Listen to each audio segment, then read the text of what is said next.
Good morning, trig and precalc fans. How are we doing on this fine Monday morning? Hopefully you enjoyed the nice warm weather this weekend. It was nice to be able to get outside, do some things.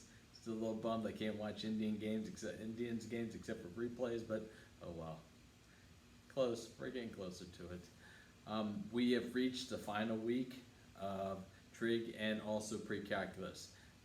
If you got a letter sent home to you, you hopefully notice and realize on there that we will not have any finals for trig and precalculus, so this is the last of the material that we'll be covering. It's over polar coordinates. We're doing the exact same thing in both the classes. So if you're in trig or precalc, it does not matter. It's going to be the exact same thing. I have posted a worksheet online. You'll be able to do the front side today of the review of the worksheet. You'll be able to do the back side tomorrow. I'll then post a review sheet and we'll do our last evaluation on Thursday. And then QED, we will be done. We will be done with all of our materials. So please do complete, please keep up. You guys have been doing a great job. Continue to do that and we will be done. Today what we're going to talk about is we're going to talk about polar coordinates. Every day when you walk into this room, you walk past a graph on our backboard back there. That graph, oh, let's see here.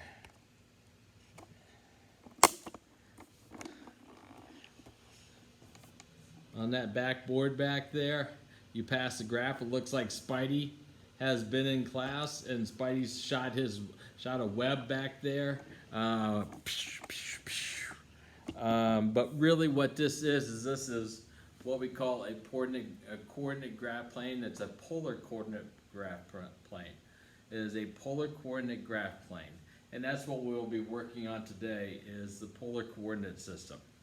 Let me tilt this down just a little bit. There we go, it's a little better. So what we have here is we have Spidey's web. We have Spidey's web.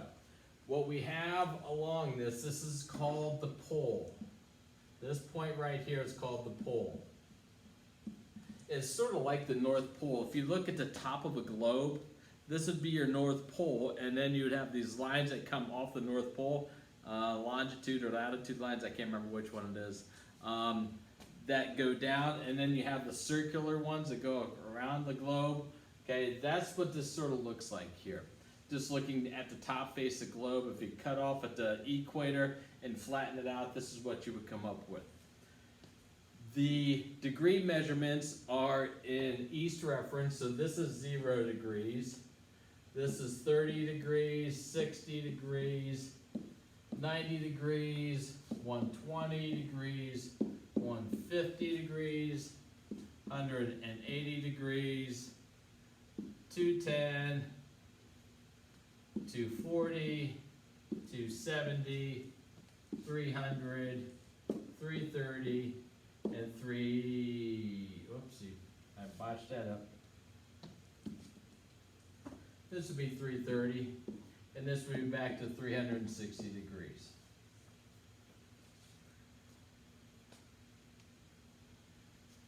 These circles that you see here, these mark the number of units you're away from the pole.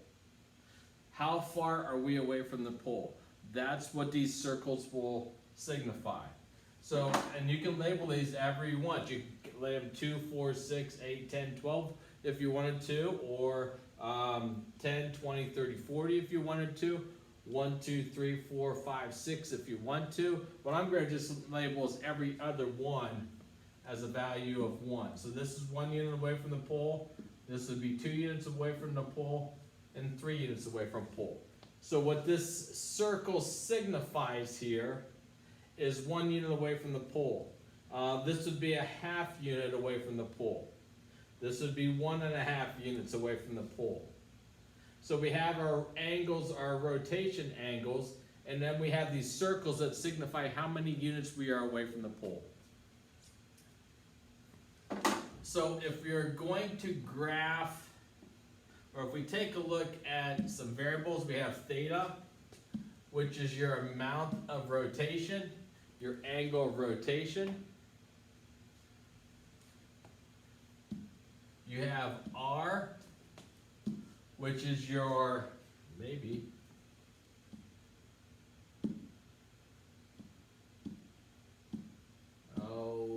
let's try it, there we go. Your distance away from the pole. So we have theta, which is your angle of rotation. You have R, which is your distance away from the pole. And what we will come up with is an ordered pair, that's R theta. Okay, so our R value comes first and our theta value comes second. So if we take a look at plotting points, we have the ordered pair 230. That means our R value is 2, our theta value is 30 degrees. So if we take a look at our graph up here, we are going to go out 2 units and then rotate up the 30-degree line. Okay, so this would be 2 and 30 degrees. Or if you want to do it the other way, I'm going to rotate 30 degrees up and then count out 2 units. That is fine. Whatever works for you. It's just like, do I go X first and then up to Y, or do I go Y first and then over to X? Does not matter. We get to the exact same spot. The next point is 3, 120.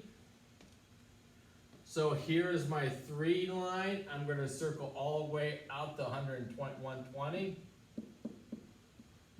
So this would be 3, 120. Go ahead, plot 1 to 10.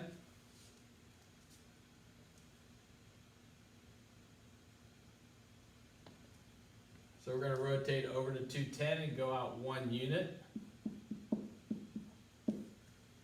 That would be 1, 210. And the last one is -3, 300. Now this is tricky. How do I deal with this negative sign? Okay, I have -3 and 300. Well, the rotation is, I'm going to go out to this 300 line.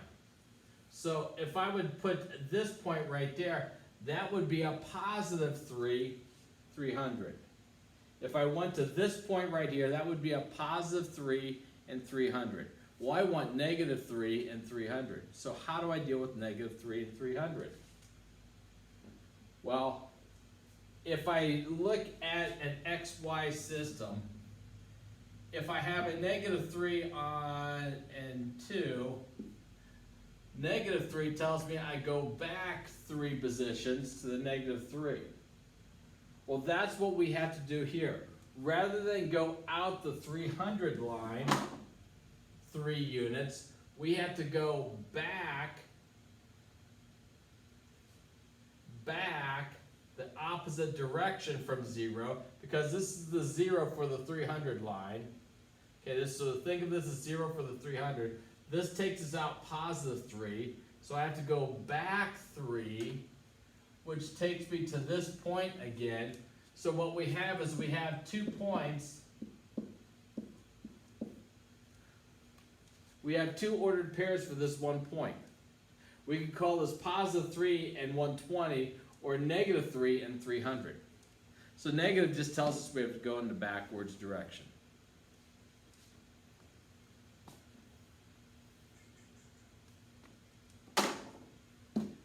So what we're going to do is we're going to look at graph things.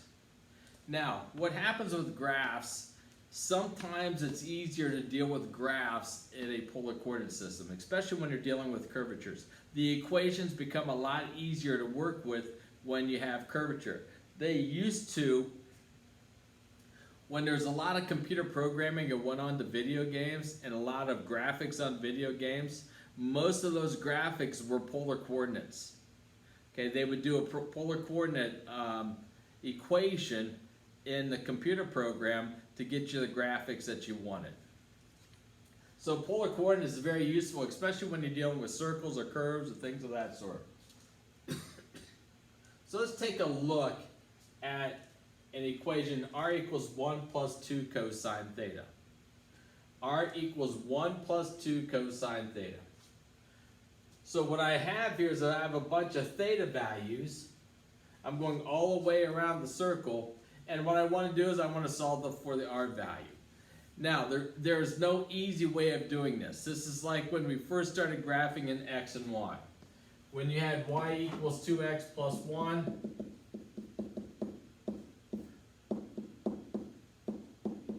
all that you can do is plug in values of X and you solve for value Y and create the ordered pair.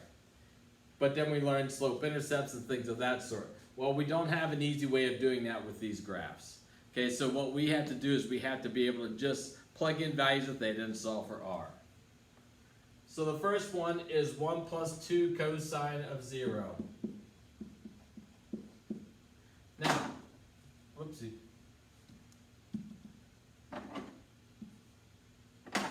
So you clickety-clack it through the calculator. You could type that straight in, make sure you're in a degree mode, in my degree mode. So I have 1 plus 2 cosine of 0, maybe, and we get a value of 3. Now what this is going to create is this is going to create an ordered pair, and that ordered pair is R theta. So I have an ordered pair of 3, 0. And now we just continue through the entire graph. Just keep on plugging in values of theta and solve for R. So I have 1 plus 2 cosine 30.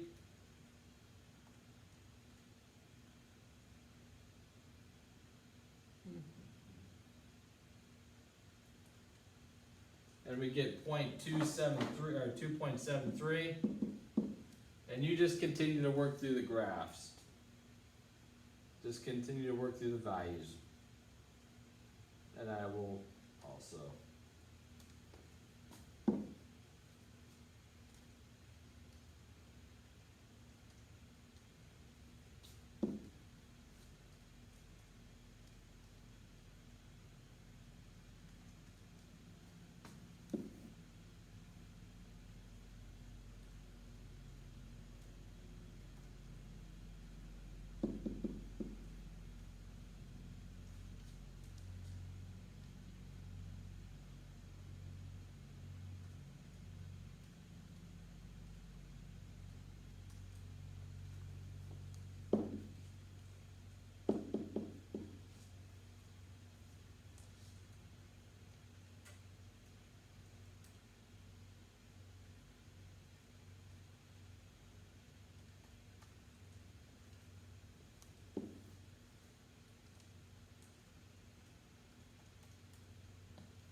And these are the values of R that you should come down to.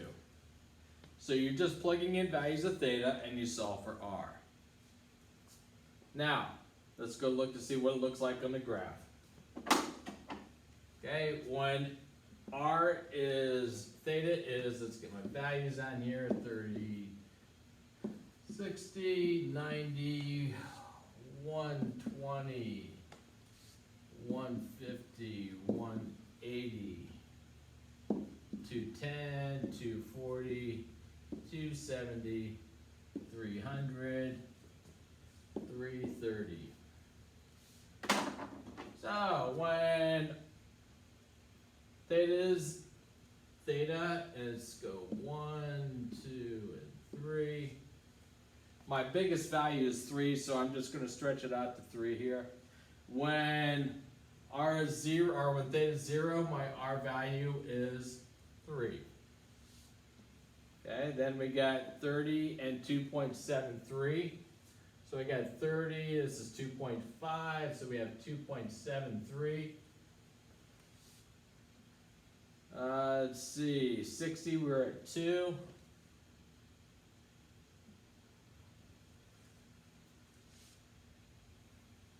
At 90, we are at 1. 90, we are at 1. At 120, we are at 0. At 150, we're at negative 0.73, so we have to go opposite, back the 1.7 or 0.73 line. At 180, we're at -1. At 210, we're at -0.73 again. So we have to go out the 30 line. At 240, we are back at 0. At 270, we are at 1.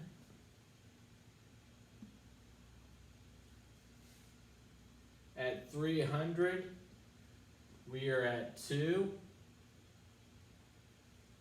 At 330, we're at 2.73. And at 360, we're back up to here.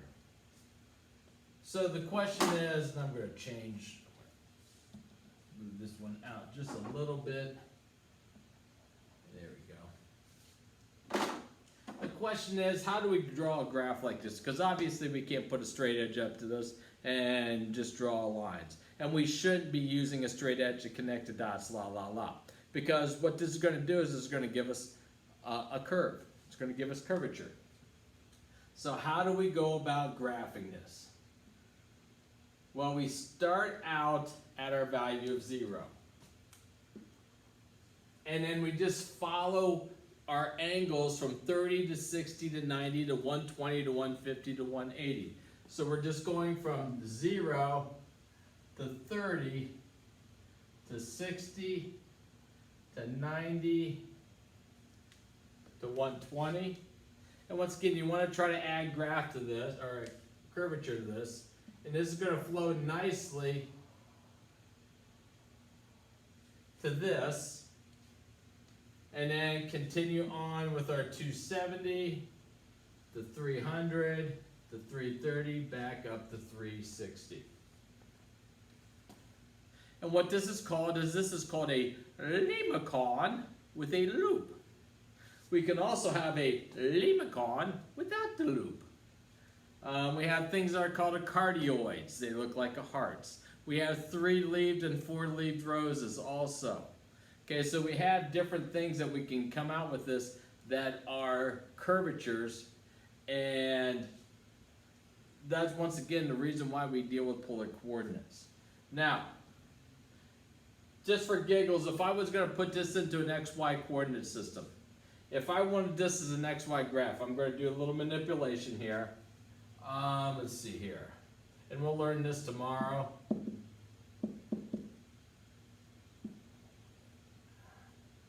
1 plus 2, let's see, that would be x over r. Then we have r squared equals r plus 2x. Then we would have x squared plus y squared plus equals square root of x squared plus y squared plus 2x. So if I wanted to deal with this as an XY coordinate system, I could plug x in for this and solve for my value of y. Don't know if I want to do that. This equation is a lot easier to deal with. And that's why we deal with polar coordinates, because some of the equations will be more simplified in dealing with in a polar coordinate system than in a Cartesian XY coordinate system. Now, on a couple of your problems that you have today, you'll have a worksheet. You'll be able to do the front side today, do the back side tomorrow. Okay, just do the front side today. All that you're doing on the front side is you're doing graphs. You have 4 graphs, 4 equations, 4 graphs. Show me the ordered pairs that you're putting in here. Give me the charts that you have there. That's what I want to be able to see. Now, on some of them, you may, especially if you have a 3-leaved or a 4-leaved rows, what you're going to have to do is you're going to have to supplement and do other values. You may have to use 15, 45, 75, 105, 135, 165, and 180. You may have to separate it in them. If you have a 3-leaved rows or 4-leaved, if you start out with a graph and it starts here, then it goes here, back to here, here, back to here, here, back to here, here, back to here, and that's all it's doing, and that's going to continue to go. Well, we don't get much of a graph then. Don't get much of a graph. So when you see something like this, or maybe from here to here to here to here to here to here, here to here to here, that's all that you're getting. Throw in the values of 15, 30, 45, 75, 105, 135, and you won't have to go all the way down to 360. You'll be able to stop at the 180 here. So if you see that happening, put in your values of 15 and 45s and try those values in there. Once again, I'm posting a worksheet with you that has 4 equations and 4 graphs up there. I want you to just practice that today. Tomorrow we'll work on what I did here, okay, with respect to solving or substituting in and solving for a Cartesian and polar coordinate system. We'll work on that tomorrow. And that will be our evaluation then for this week, and that will be it. This is the last one. We are there. We finally made it to the last week. Let's continue to push. You guys have been doing a great job. Let's continue to go to the finish line here and finish at the finish line. Okay? We're almost there. We're so close to it. It's a rainy day outside. Get some work done. It's okay. It's supposed to be a little bit cooler on Tuesday and Wednesday, so that bodes well in regards to maybe getting some work done. Other than that, I have nothing else for you. Please do keep up with the material that we're dealing with here. This is the last thing we're going to be doing. Best time of the year for schools. It's a celebration of completion of another year. Once again, I feel bad that we can't enjoy this all together, but you know, that's how things are right now. So we'll keep our fingers crossed that things will continue to get better and continue to improve. Other than that, I have nothing else for you. Once again, please complete the work. If you have any questions, feel free to ask. Adios. Folks, have a great day.